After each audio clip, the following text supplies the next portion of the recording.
Alegria estar mais uma semana aqui, podendo cultuar o Senhor, entregar ao Senhor o nosso culto racional e ver também os nossos irmãos, olhar no olho, né? Poder saber com o olhar se o cara está bem, se não está, né?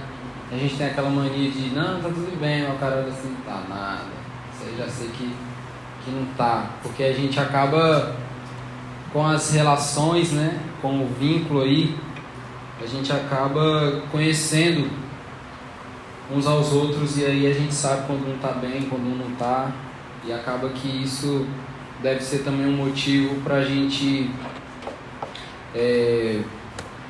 ser bênção, né? Somar na vida um do outro. Quando o cara está mal, a gente precisa estar ali para dar um suporte. Quando o cara está bem, a gente precisa compartilhar também daquela alegria dele, né? Enfim, é muito bom estar aqui, é muito bom ver vocês, é muito bom ser igreja com vocês, é muito bom tudo isso aqui. E a gente vai continuar a nossa série de sermões aqui no Evangelho de Marcos.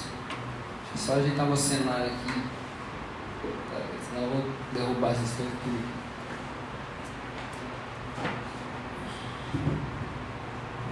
Tem espaço agora. Então, gente, a gente está Iniciamos aí no domingo passado o capítulo 6, né? Com o Alisson, com o Pacífico. E hoje nós estamos no segundo bloco aí do capítulo 6 de Marcos. No domingo passado foi falado sobre o episódio onde Jesus foi rejeitado, né, em sua própria cidade, né? Aí os reverendos aí explanaram pra gente. E hoje nós vamos seguir aí a narrativa partindo para o bloco 2 do capítulo. Então vamos ler aí Marcos 6, do 6, parte B do 6, né, que foi que parou, até o 13. Todo mundo achou aí? Quem achou diz glória a Deus.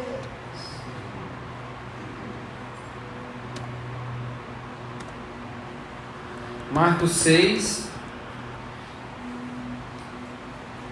do 6, parte B, né, até o 13. O texto fala o seguinte: Então Jesus passou a percorrer os povoados ensinando, chamando os 12 para junto de si, enviou-os de 2 em 2 e deu-lhes autoridade sobre os espíritos imundos.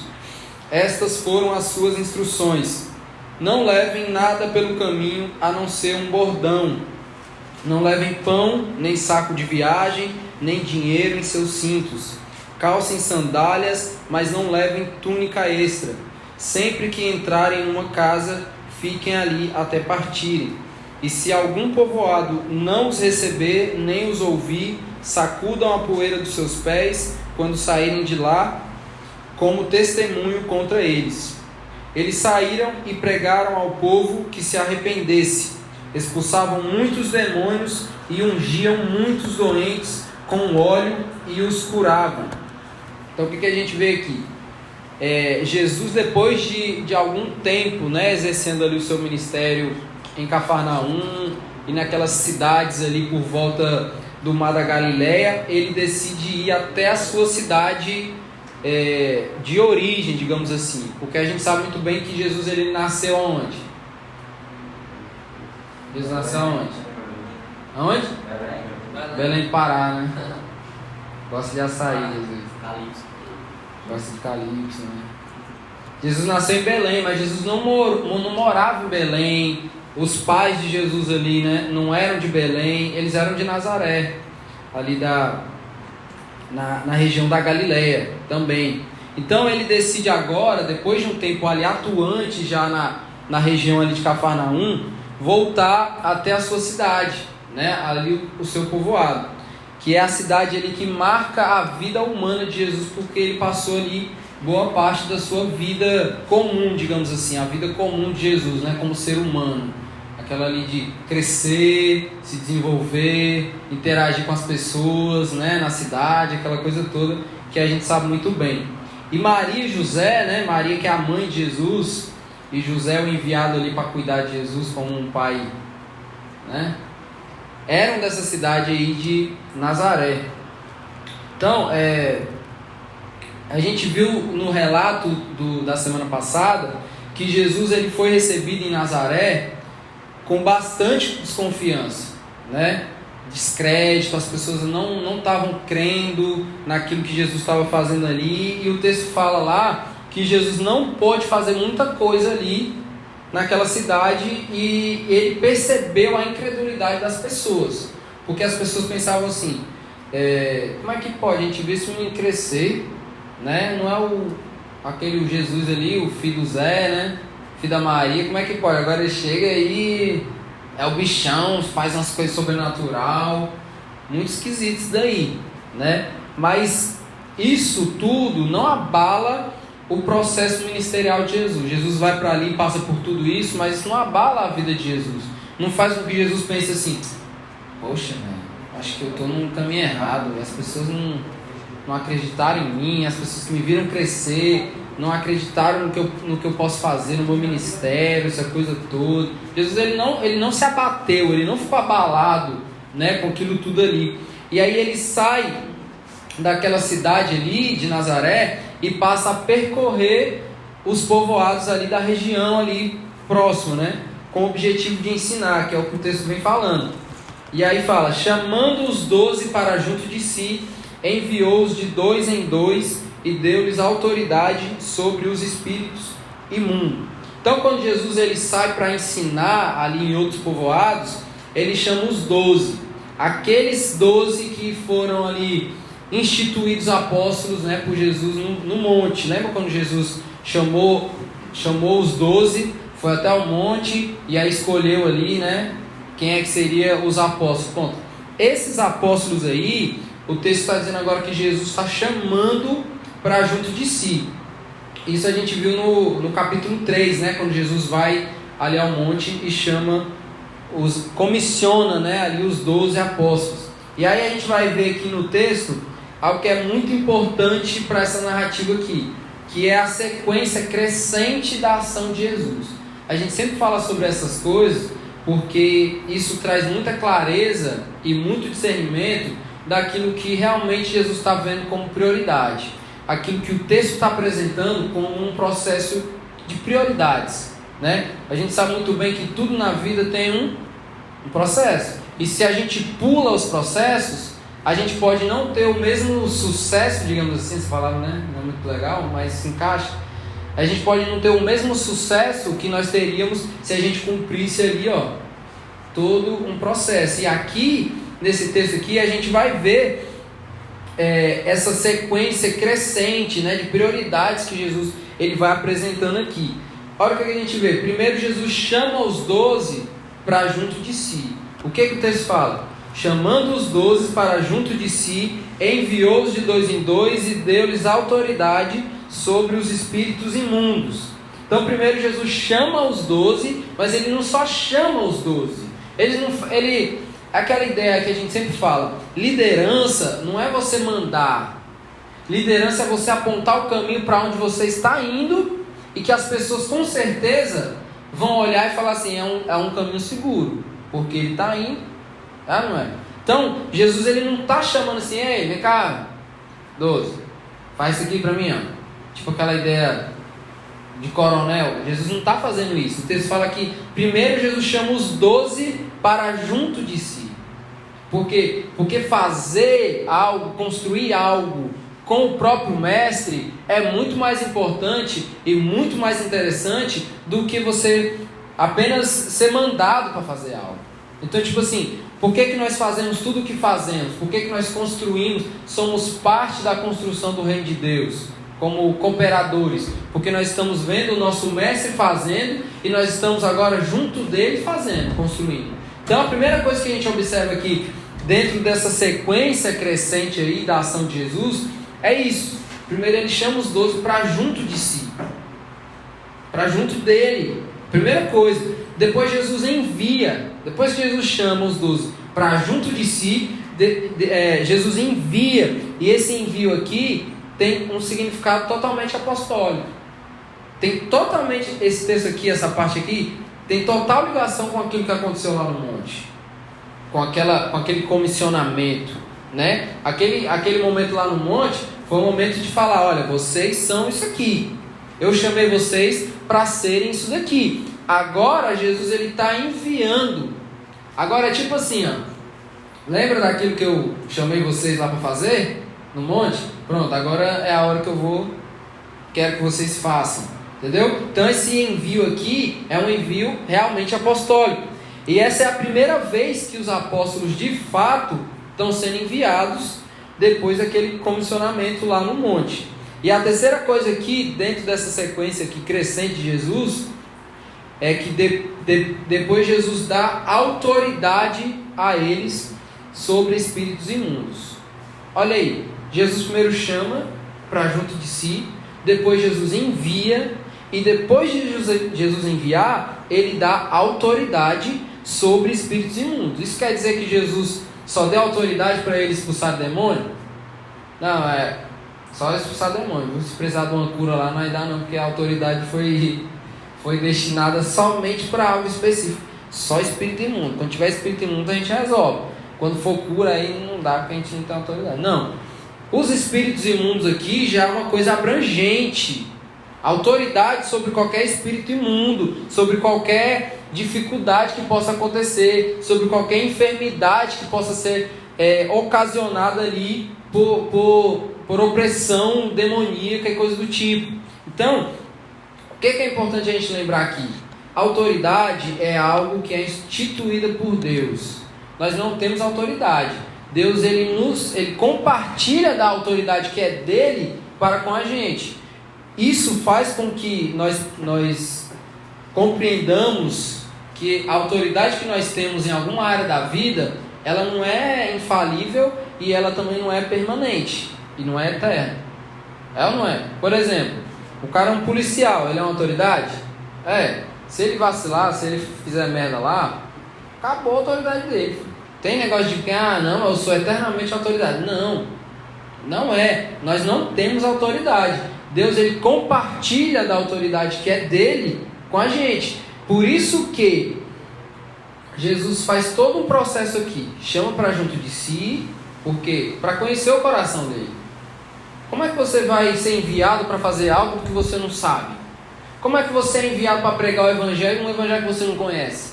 É ou não é? Então Jesus está chamando para si, venham conhecer o coração do Pai. Venham conhecer o que é a mensagem do evangelho para que vocês possam ser enviados. E aí, por vocês serem enviados, vocês terão agora, Jesus dá autoridade para eles. Então esse processo aqui é muito importante. Ele chama, ele envia e ele dá autoridade que é vinda totalmente dele, porque Jesus tem autoridade, né?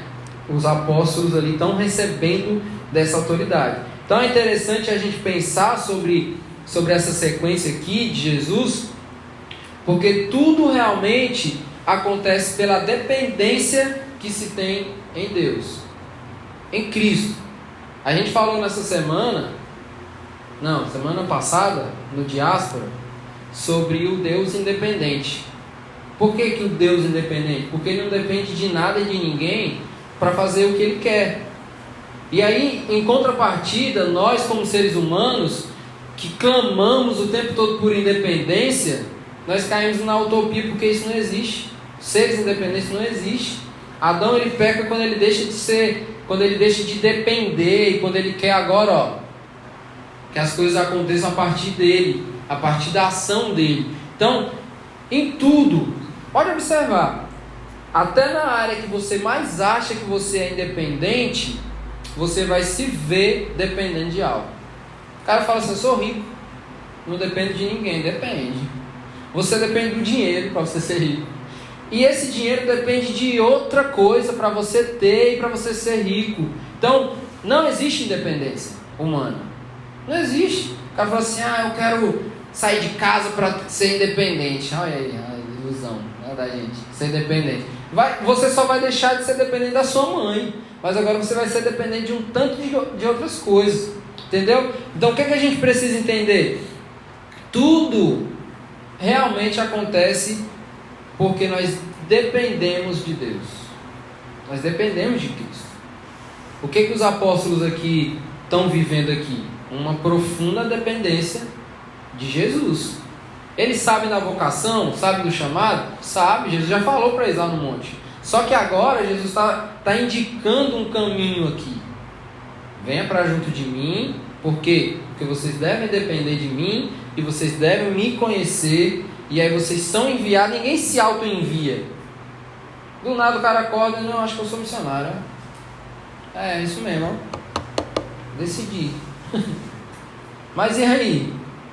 Mas como é isso daí? Auto-envio. Não, acho que eu vou para a África. Pronto.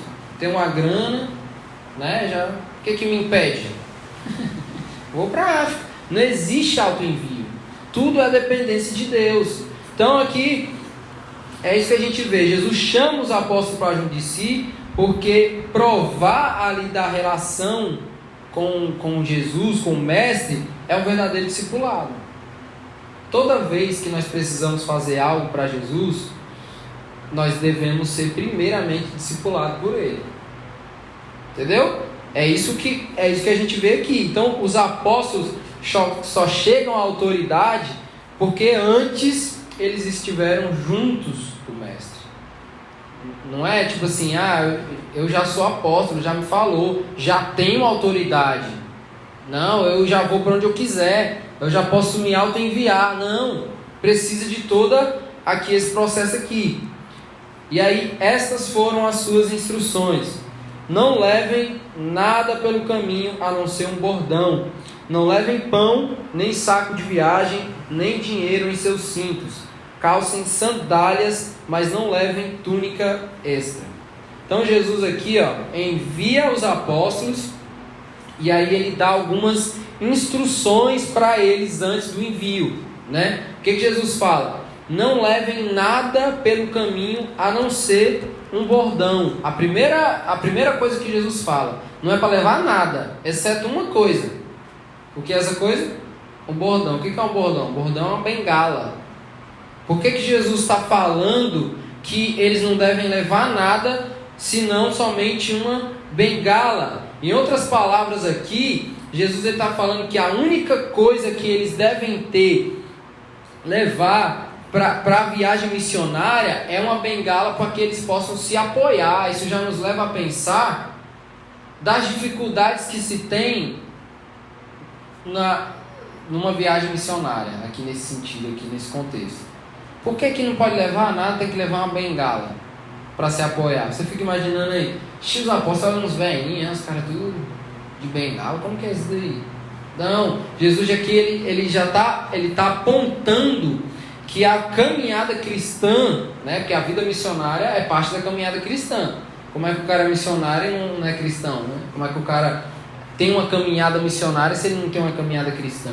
Jesus está apontando que a caminhada cristã aqui é um caminho estreito, é um caminho que desgasta, é um caminho que é dificultoso, né? Essas promessas de venham, é tudo legal, é demoníaca, não é do Evangelho, tem nada a ver com o Evangelho. Venham, a porta é larga, olha o tamanho da porta aí, dá para passar todo mundo correndo, tudo ao mesmo tempo. Não, o caminho é estreito e a porta é estreita. A vida cristã é uma vida de dificuldade, é uma vida que desgasta, entendeu? Então, quanto mais bagagens você leva, mais cansado você fica. Isso aqui, trazendo para um contexto muito, muito nosso, imagina aí, você já viu aqueles crentes que tem 30 anos de fé, cheio de bagagem, cheio de currículo lá, líder não sei de quê, 3 anos. Imagina um currículo, cara, líder de jovens por 3 anos na igreja tal, líder de missões por 7 anos, o currículo impecável, cheio de bagagem. Aí chega assim, cansado, entendeu? Porque o peso da caminhada faz com que ele se desgaste, entendeu? Porque na maioria das vezes nós não estamos buscando o que Jesus colocou aqui como um princípio primário. Quer ser enviado? Massa, bom. Quer ter autoridade para expulsar demônio, para curar a pessoa? Legal, muito bom. Primeiro, venha para junto dele. Primeiro para junto dele. Depois vai ser enviado. Depois vai ter autoridade. Entendeu? Então, quando a gente anda com muita bagagem, a caminhada ela se torna cansativa. E Jesus ele fala que eles não devem levar aqui 3 coisas. E que essas coisas demonstram aqui ser coisas essenciais para quem está indo fazer uma viagem: pão, bolsa, dinheiro. Jesus fala que não é para levar nenhum desses, exceto o quê? Uma bengala para se apoiar. Então Jesus está falando, o caminho é difícil, a missão é difícil, a vida cristã é difícil, os caminhos são dificultosos, você vai precisar de apoio, vocês vão precisar de suporte ali, porque quando vocês se sentirem cansados, vocês terão ali onde se apoiar. Isso aqui pode parecer muito simbólico, ou não é? Mas trazendo para a nossa vida, faz total sentido. A gente sempre fala aquilo que o próprio Salomão falou: é melhor que sejam 2. Por que é melhor que sejam 2? É um casal? Não é um casal. É melhor que sejam 2. É melhor que não estejamos sozinhos. Por quê? E aí a gente vai ver em toda a Bíblia esse exemplo de 2. É melhor que sejam 2. Aqui é 2 enviados. A gente vai ver lá a partir de Atos, né, na missão da igreja, os apóstolos sendo enviados de 2 em 2 sempre. Isso aqui tem significado. É melhor que sejam 2 do que 1, porque quando um cai o outro levanta. É melhor que não leve nada e que leve somente o bordão, a bengala, para se apoiar. Entendeu? Essa é a ideia aqui de Jesus. Então Jesus fala que 3 coisas não se deve levar para uma viagem missionária aqui, que é pão, bolsa e dinheiro. Eles não devem se preocupar nem com a comida, nem com a mala cheia de roupa e nem com as reservas financeiras. É isso que ele está falando. Por que nós andamos? Quando você fala assim, vamos fazer uma viagem, a primeira coisa que você pensa é: peraí, eu preciso ter dinheiro. Aí você já vem todo um planejamento aqui na mente, né? Preciso ter o dinheiro, aí eu nem tenho uma mala, vou ter que pedir uma mala emprestada e tal. E aí eu passo ali no mercadinho para comprar umas besteirinhas ali, né? Uns recheados, umas coisas todas aí. E a gente acha que tudo isso aqui é fundamental, não é? Quando a gente quer viajar, a gente sabe os meios ali, as coisas, os elementos que a gente precisa para fazer uma viagem, né? Então a orientação de Jesus aqui para os apóstolos é que eles devem sair só com a roupa do corpo, entendeu? Com a sandália, só uma sandália e a roupa do corpo, porque o percurso ali da viagem pode ser muito longo, né? E com a bengala ali para eles apoiar e se sentirem mais confortáveis ali nas dificuldades da caminhada. Então Jesus, inclusive aqui, está nos levando a pensar que essa viagem aqui, ela é uma viagem que, embora possa ser um percurso longo, o tempo dessa viagem é um bate e volta. Por que um bate e volta? Olha o que tinha acabado de acontecer. Quem deu crédito ali às obras de Jesus na sua própria cidade? Ninguém deu crédito.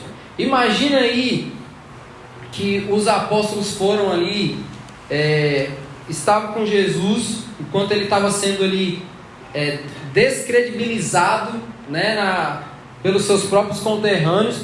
Imagina ali a desmotivação dos apóstolos.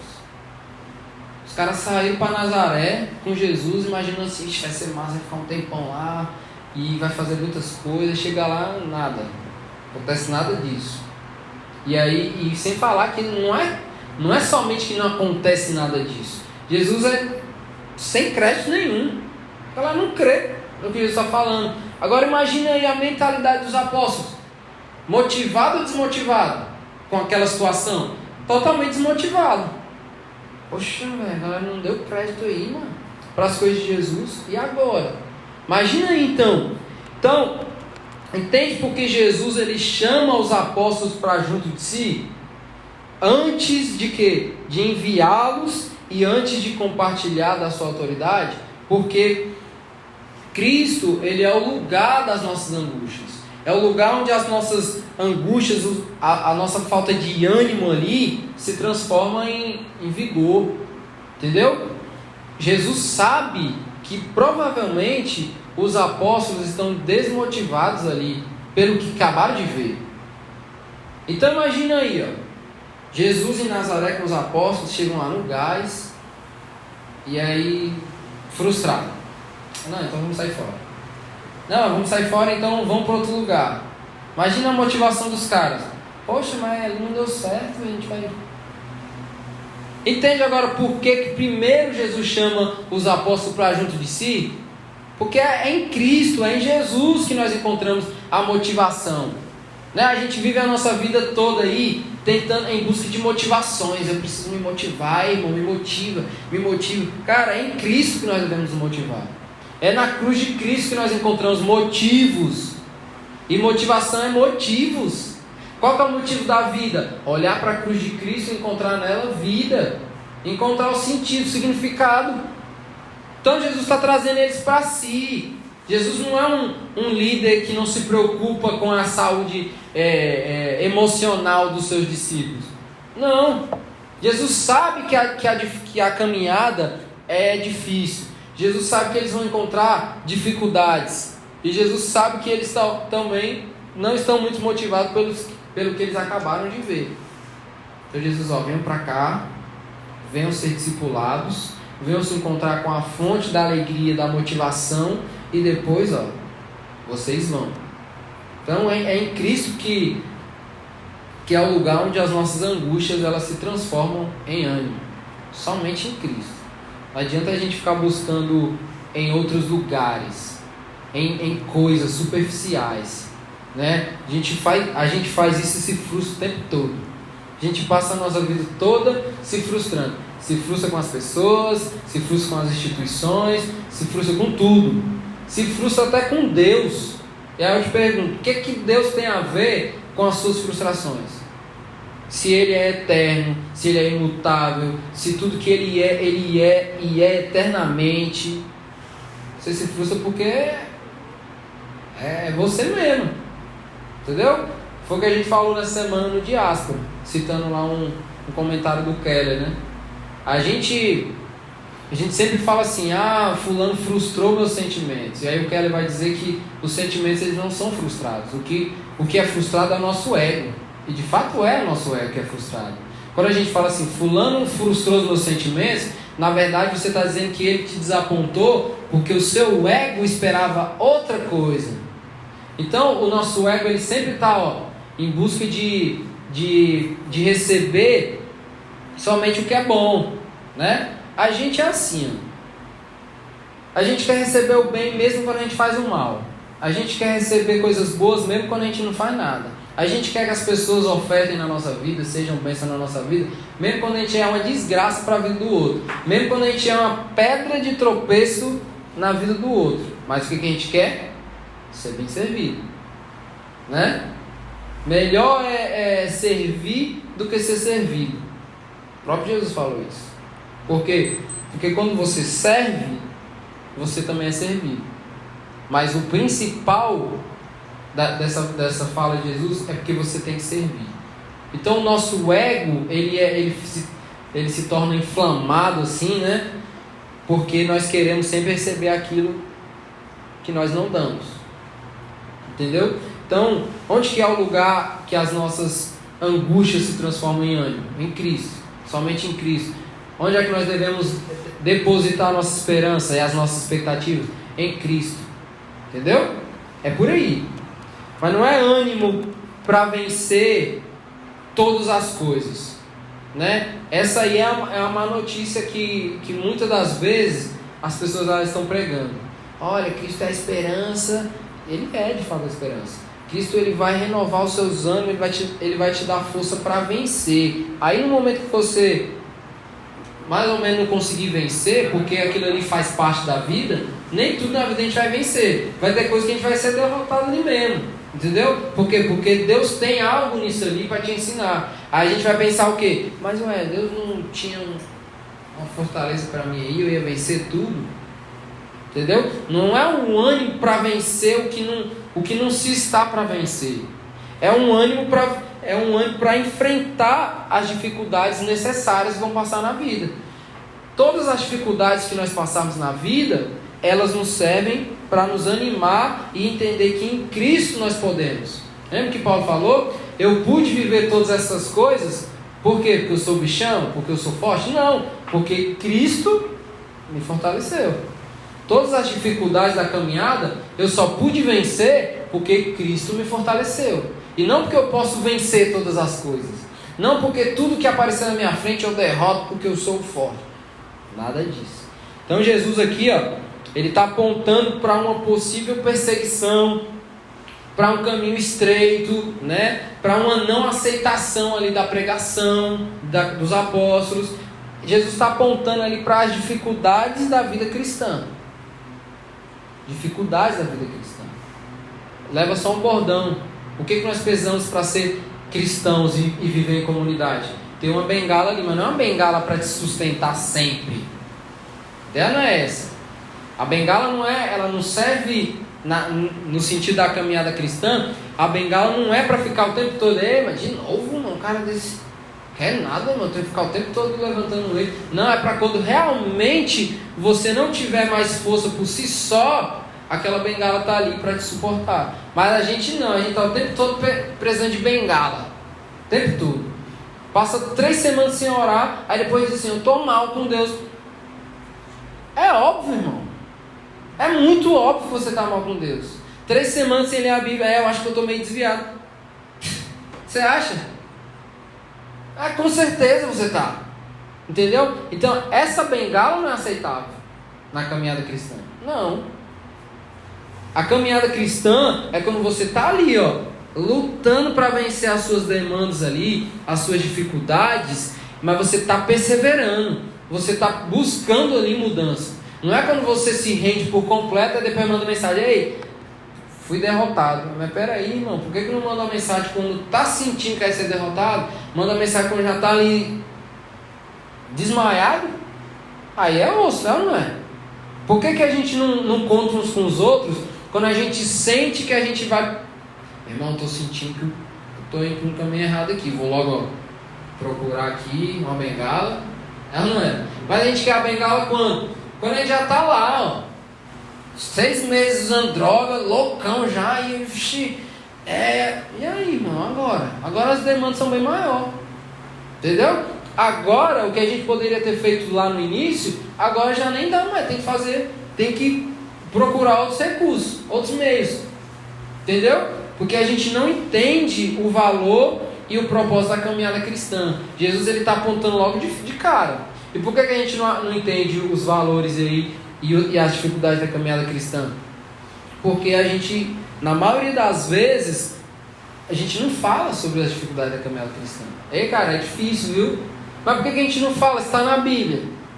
Por que a gente não fala que a porta é estreita? Por que a gente não fala que o caminho é estreito? Por que? Se está na Bíblia. É ou não é? É um evangelho que não, venham correndo que a porta aqui, é a porta de shopping, viu? Vem todo mundo correndo e entra de boa, pode entrar até assim, dançando, que cabe todo mundo, entendeu? A gente nunca fala, o caminho é estreito e a porta é estreita. Essa é a indicação da vida cristã. Então não venha depois dizer que você se frustra, me frustrei porque disseram que eu ia ganhar um carro, me frustrei porque disseram que Deus ia me dar minha casa própria. Eu não vi na Bíblia Deus dizendo que ia dar casa própria para ninguém. Entendeu? Quando a galera estava muito doida, preocupada com tantas outras coisas e preocupada com coisas básicas, Jesus falou assim, calma aí, gente. Vocês estão muito aperreados. Observem aí, as aves. Entendeu? Elas têm alimento. Imaginem vocês. Jesus está sempre ali apontando o cuidado, a dificuldade da caminhada, mas o cuidado.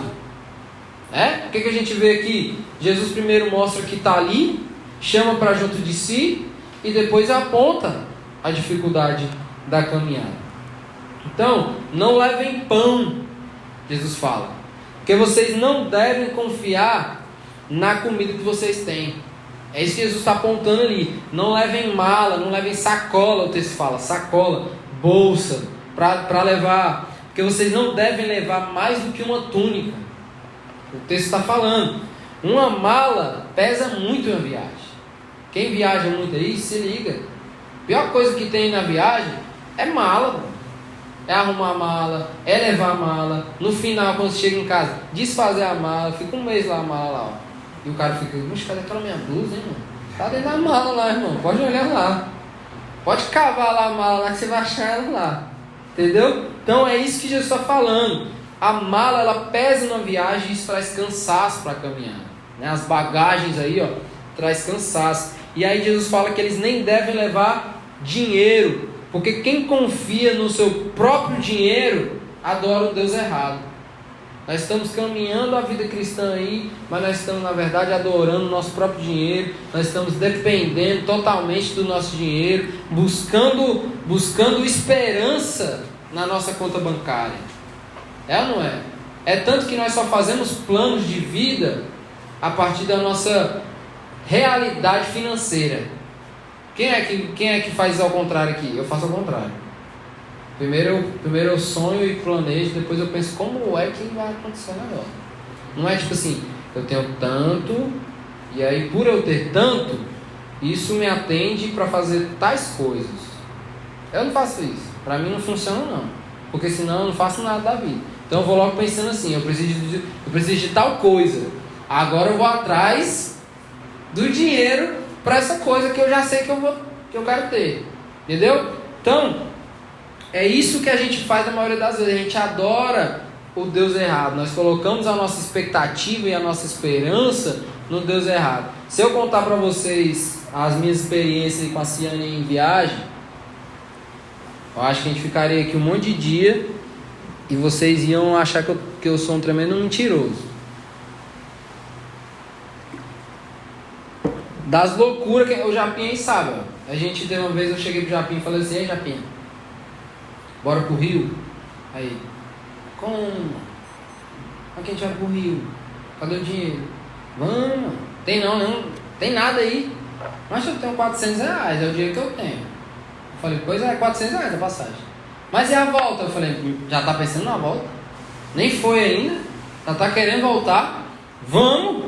Compra a passagem de ida. Eu me lembro que eu e o Japinha, ó, da minha casa lá no Tabapuá, quando eu morava lá, e na lotérica depositar o dinheiro da passagem. O Japinha, que fala o tempo todo, né? Foi da minha casa até a lotérica calado assim. Aí do nada ele, ei, mano, tava pensando na como é que a gente vai voltar, mano? Macho, olha pra isso não, mano, vamos. Aí ele do nada, ei, mano, vamos ficar onde, mano? Como é que não tem dinheiro lá? Mano, pelo amor de Deus, mano. Aí comprou uma passagem. No dia que a gente foi viajar, eu peguei uma pochete, coloquei, quanto era, hein? 100 reais de moeda dentro dessa pochete. Quando a gente foi passar lá naquela esteira lá do aeroporto, a mulher pegou minha pochete assim, tem moeda aqui, né? Tem um pouquinho, tem até uma quantia aí, né? A gente foi pro Rio, ó, eu, Ciane e o Japinha, com 100 reais de moeda. A gente, ó, chegou lá, comemos em Burger King, andamos de ônibus, foi pra praia. Do Rio de Janeiro a gente foi pra Vitória, ficamos uma semana em Vitória. De Vitória a gente pegou um trem, foi pra Belo Horizonte, ficamos mais um tempão em Belo Horizonte. E aí? E aí? Se a gente vai pensar, não, peraí, vamos... calculadorinha aqui, vamos precisar de tanto. Quanto temos? 400 Japinha. Ixi, botou a missão. Tinha ido? Tinha não, irmão. Não tinha ido. Por quê? Porque a gente não deve confiar. Eu não estou dizendo para a gente ser louco, é outra coisa. Irresponsável é uma outra coisa. Mas eu estou dizendo que a gente não deve olhar para os nossos recursos financeiros e construir um altar para isso. Entendeu? Não deve construir um altar. Porque o que Jesus está falando aqui? Não levem dinheiro, porque quem confia ali no próprio dinheiro está adorando um Deus errado. Está adorando um outro Deus. Um Deus que não é aquele que supre as necessidades da nossa vida. Então aqui é um convite de Jesus, um convite no bom sentido, né? Que Jesus não anda convidando ninguém para alguém recusar um convite de Jesus, né? Jesus está convidando aqui para viver na dependência de um Deus soberano. Cara, não leva pão, não leva bolsa e não leva dinheiro. Entendeu? Como é que o cara vai fazer isso numa viagem? Imagina Deus chega para você aí e te pede isso. Vai para a África, vai não sei para onde aí. Não é para levar comida, nem mala e nem dinheiro. Vai só com a roupa do corpo e a sandalinha e uma bengalinha. E aí? Não é louco? Mas é aquela coisa que a gente sempre fala, quem convida paga. Não é assim na nossa vida? Ei, vamos comer uma pizza. O cara fala, opa, quem convida paga, né? Quem convida paga. Quando Deus nos manda fazer alguma coisa, Ele não está te colocando em risco. Ele não está dizendo assim, vai, mas vai dar certo. Que nem a gente fala, né? Não, vai dar certo. Na verdade, quando a gente fala que vai dar certo, é porque não vai. É uma tentativa de pensar positivo, né? Não, vai dar certo. É o cara por dentro. Será? Não quer dar certo. Porque a gente sabe que não vai dar. Provavelmente. Então Deus, Ele não nos coloca em risco quando Ele nos manda fazer alguma coisa. Quando Ele nos dá uma missão, Ele nos dá porque Ele sabe que Ele cuida de todo o processo. Entendeu? Então esse é o convite de Deus para uma dependência ali total. E aí o texto continua: sempre que entrarem numa casa, fiquem ali até partirem. E se algum povoado não os receber, nem os ouvir, sacudam a poeira dos seus pés quando saírem de lá, como testemunho contra ele. Isso aqui é interessante, porque os profetas ali da época, né, aqueles pregadores itinerantes, a galera que tinha esse hábito de viajar e estar nos lugares e pregar, aquela coisa toda, eles tinham de certo modo ali uma má fama. Por quê? Porque eles iam, se hospedavam na casa dos outros e eles não tinham dia para ir embora não, viu? Os caras iam, ficavam lá e... Imagina aí os donos da casa assim, e aí, mais um dia, né? Vai embora quando?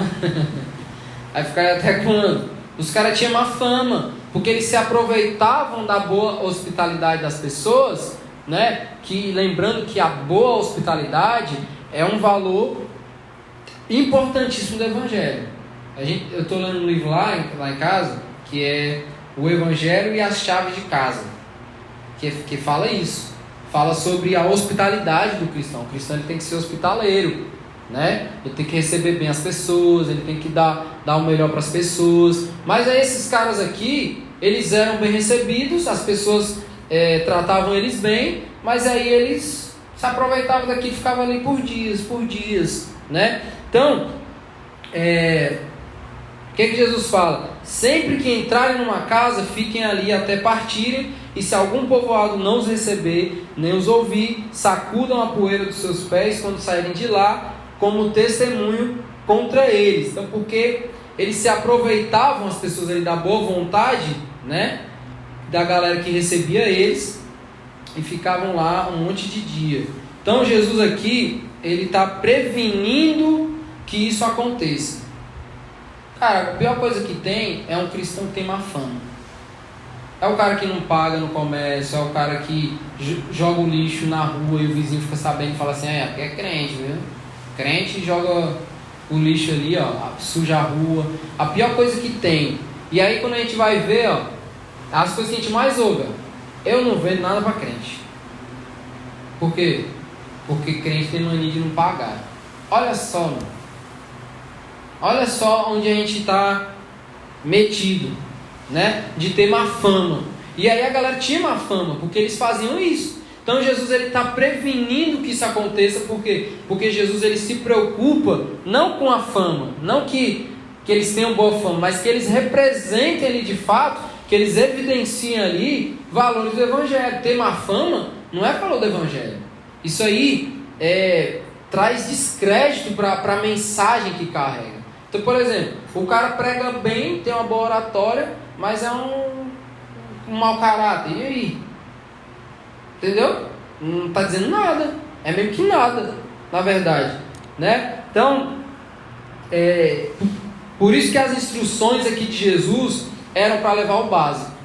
Por que Jesus pede para levar o básico? Porque ele está presumindo aqui que eles passariam pouco tempo ali. Ele está prevenindo que isso aconteça e ele pede para que levem pouca coisa, porque ele está presumindo que passariam pouco tempo ali naqueles lugares. E aí ele ainda fala que se alguém virar as costas para o ensino ali dos apóstolos, descredibilizarem a mensagem ali anunciada por eles, eles deveriam sacudir a poeira dos pés quando eles saíssem dali. E essa analogia aqui que Jesus está fazendo é referente ao próprio costume ali judaico da época. Porque os judeus, quando eles viajavam para fora da Judéia, um território que eles consideravam gentílicos, e eles achavam que aqueles outros territórios eram territórios pagãos. É aquela coisa assim, ó, eu sou o super espiritual e aqui na nossa região só tem gente do bem. Passou ali da fronteira ali, nas outras regiões só tem, ó, pagão. Então quando eles viajavam por outras regiões, quando eles voltavam para casa, quando eles voltavam ali para a Judéia, eles pegavam as sandálias e eles passavam na outra assim, ó, para tirar o pó que eles pisaram da terra dos gentios, dos pagãos ali para eles, porque eles achavam que aquela galera era totalmente, eles desprezavam totalmente aquelas pessoas, que eles não queriam nem a terra que aquelas pessoas pisavam. Imagina aí o tamanho da soberba, né? A presunção aí dessa galera aí. Então, os judeus eles tinham esse desprezo aí enorme pelos gentios, e deles ali nem o pó da terra deles eles queriam, porque eles acreditavam que aqueles que não eram judeus, aqueles que não viviam ali na região da Judéia, eram impuros. Então tudo deles eram impuros. Então Jesus ele usa desse mesmo exemplo aqui para falar que aqueles judeus que se recusarem a ouvir a mensagem do Evangelho, eles serão tratados da mesma maneira que eles tratam os gentios. Entendeu? Quem é que faz isso? Os judeus. Os judeus que têm desprezo pelos gentios. Agora a gente está vendo os apóstolos pregando aos judeus. E aí aqueles judeus que se recusarem, que desprezarem a mensagem, eles serão tratados da mesma maneira que eles tratam os gentios. Essa é a ideia aqui que Jesus fala. Então, o que a gente entende aqui? Não há ninguém melhor do que ninguém. Não há judeu melhor do que gentil. Não há crente melhor do que descrente. Não há pastor melhor do que ovelha. Não tem nada disso. Não tem ninguém que seja melhor do que ninguém. Todos pecaram e carecem da misericórdia, da graça, da intervenção divina para que a gente possa viver, sobreviver. Jesus traz ensinamentos profundos aqui sobre o próprio caráter de Deus e o caráter humano. Jesus ele sempre vai apontar. E aí o texto fala: eles saíram e pregaram ao povo que se arrependesse. Expulsavam muitos demônios e ungiam muitos doentes com óleo e os curavam. Então agora aqui, ó, os apóstolos já treinados. Até aqui os apóstolos estavam junto de Jesus. Eles não tinham ido ainda. Eles estavam em treinamento. Eles estavam em discipulado. Eles estavam sendo orientados, né? E aí agora já treinados, já orientados, os apóstolos eles saem em dois. Isso aqui é muito interessante a gente começar a pensar isso, porque imagina aí o perfil de cada apóstolo. Imagina aí, eu fico tentando imaginar João e Pedro juntos numa dupla, em missão. Vocês já tentaram imaginar? Pedro doido, ó, aquele brabão, né? E João ali, calma, Pedrão, suave aí, vamos chegar de piano ali na casa e tal, né? Aquela coisa toda. A gente consegue até ver a maneira como Deus ele se revela e ele se mostra na vida das pessoas, mesmo quando elas são diferentes. Isso aponta muito para a nossa vivência de igreja, né? Deus a igreja é um corpo de vários membros, e dentro desses membros aí tem um cara que é, eu falo que não é o Vitão, é o sanguíneo, não é colérico, cheio de onda, né, Vitão? É o cara que tem temperamentos diferentes uns dos outros, mas que dentro da função e da vocação de cada um, eles se expressam no coletivo para que todo o corpo se torne perfeito. Entendeu? Por isso que a gente sempre fala, isso aqui é um conceito de missão. Jesus ele tá ensinando aqui um conceito de missão, mas também ele está ensinando um conceito de vida cristã. É isso que Jesus está apontando aqui o tempo todo. É a missão daqueles que são cristãos. É a missão de vida daqueles que estão junto do Pai. Daqueles que estão ali, vivendo um relacionamento profundo com o Pai. Então, o que a gente vê aqui? Os apóstolos agora eles saem, depois de treinados eles saem, eles são enviados. E aí a mensagem que eles pregam é a mesma mensagem que João Batista começou a pregar lá no primeiro capítulo do Evangelho de Marcos, lá no deserto da Judéia, que era o quê? Arrependam-se. Olha como isso é interessante. João Batista começa a pregar o arrependam-se, depois vem Jesus e prega também essa mensagem do arrependam-se, e agora Jesus está enviando os apóstolos para continuar a fazer aquilo que já estava acontecendo. Então, tipo assim, o que a gente pode aprender com tudo isso? Às vezes a gente quer inventar o que já está acontecendo. Então o cara chega, não, a gente vai fazer uma igreja diferente. Igreja diferente de quê? Quer inventar o quê? Igreja é igreja. Entendeu? É continuar o que já está sendo feito. Ontem a gente estava falando sobre o valor lá o lema da reforma. A igreja reformada sempre se reformando. Não que ela vai se reinventar. Não, isso aqui não deu certo, vamos tirar.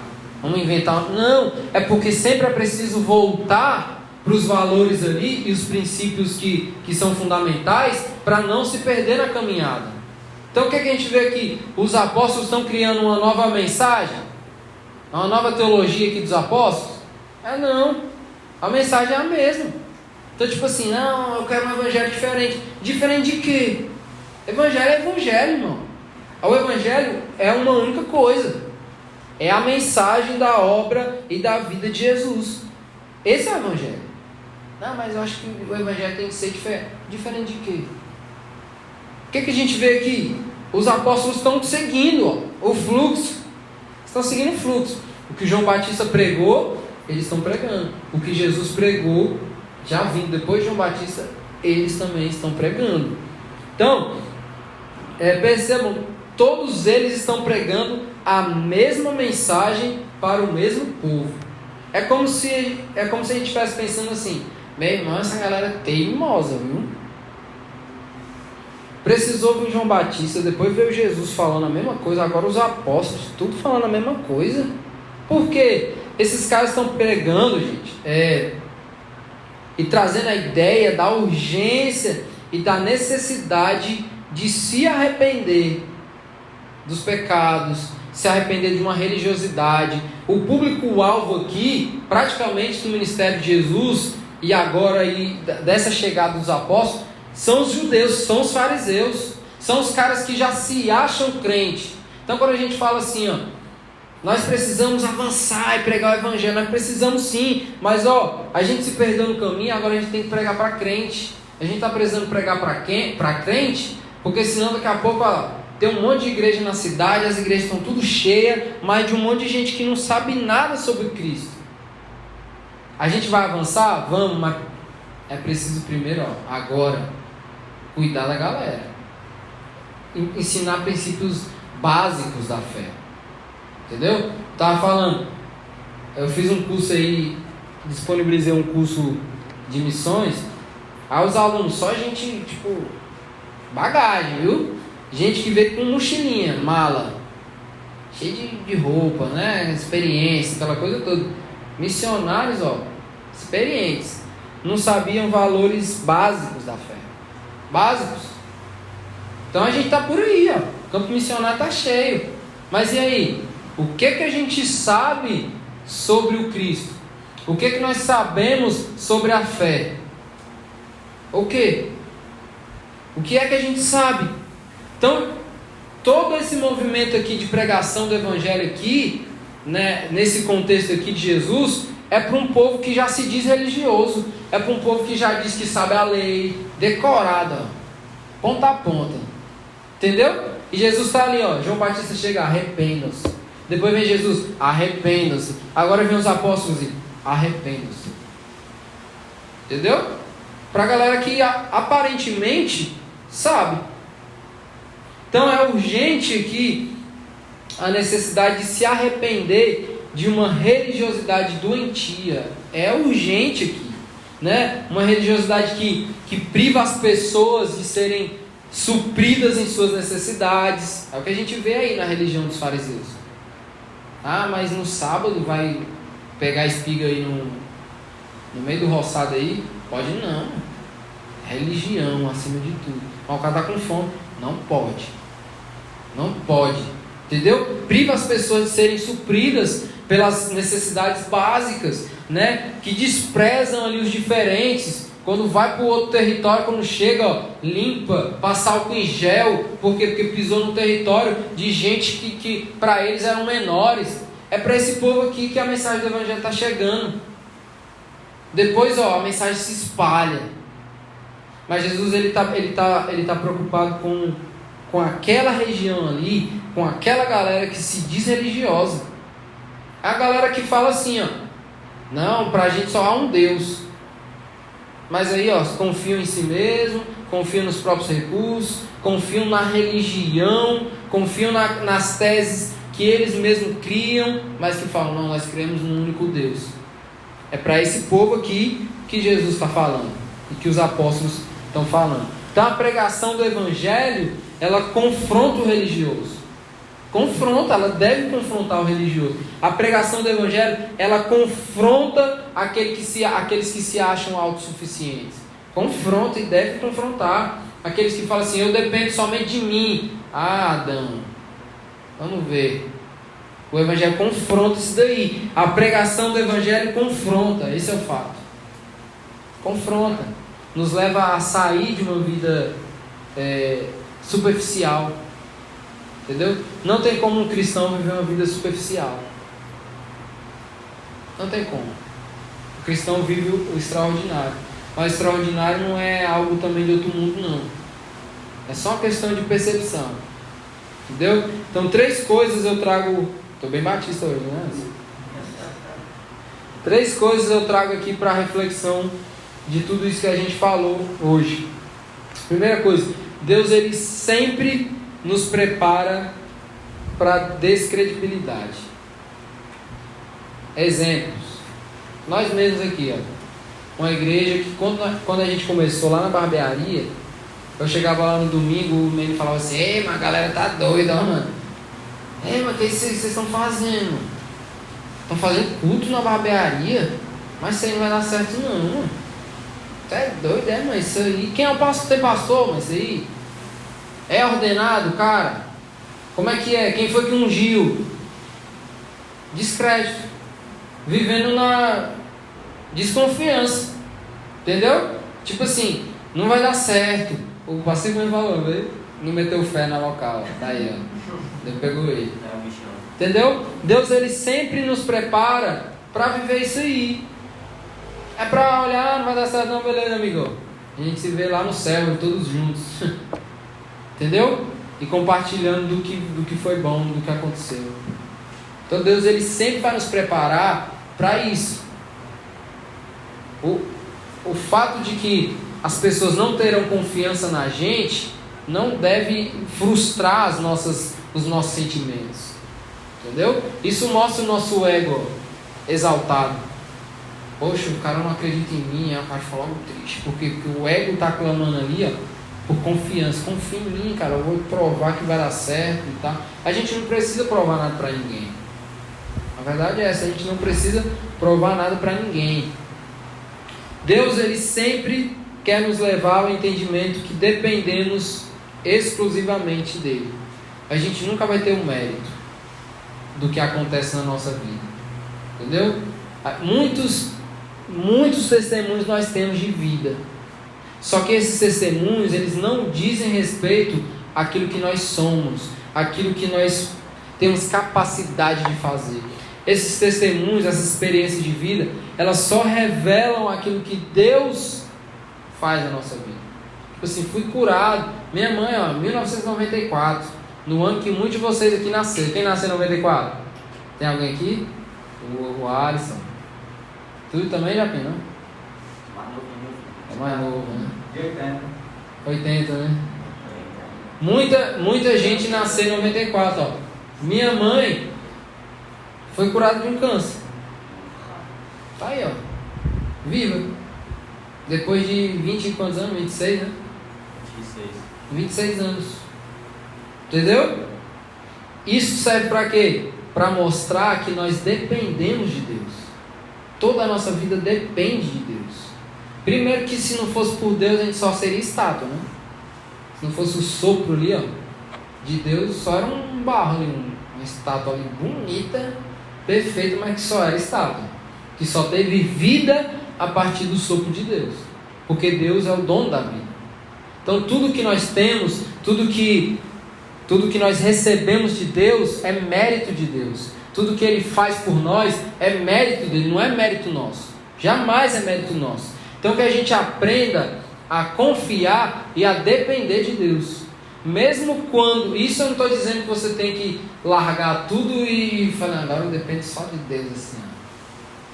De manhã eu vou acordar e vou orar e Deus vai mandar um prato de pão com café e ovo, e queijo, e bacon. É isso? Não. Mas que nós tenhamos a compreensão de que todos os esforços que nós fazemos para sustentar a nossa casa, a nossa vida, é somente fruto de que Deus nos sustenta. Deus nos sustenta para a gente acordar cedo e trabalhar. A gente pensa que é porque a gente trabalha que a gente vive. É porque a gente trabalha que a gente compra roupa, compra comida. Não, não é por causa disso. Porque se você não tivesse força para ir trabalhar, você não teria isso. Então é Deus que sustenta a nossa vida. É Deus que nos faz confiar totalmente nele, depender exclusivamente dele. E é isso que Jesus tem tentado mostrar ali para os apóstolos. Olha, não levem nada que vocês possam pensar que por causa disso, por causa dos esforços de vocês, por causa dos recursos de vocês terão sucesso. Não é nada disso. E terceiro ponto, Deus sempre vai nos confrontar a vivermos uma vida cristã que faça sentido. Sempre. Fato é, nós já fomos comissionados por Deus, já fomos. Mas Deus nos atrai para junto dele. Entendeu? Nós já fomos comissionados. Se você é um cristão, você já foi comissionado por Deus. Mas ainda assim, Deus ele te atrai para você, ó. Te atrai soberanamente, a graça irresistível, vamos usar todos os termos aí, para que você esteja junto dele, né? Não há quem possa arrebatar as ovelhas da mão do bom pastor, não há quem a gente possa estar junto dele, amém? Vamos orar, abaixa sua cabeça aí. Queria que você pudesse orar refletindo em tudo isso que a gente falou. Que você pensasse sobre as expectativas aí que são frustradas, sobre quem rege aí as suas emoções, quem que rege aí o percurso da sua vida, onde você tem depositado a sua esperança, onde você tem colocado os seus interesses, as suas motivações. Que tudo isso possa ser depositado em Deus.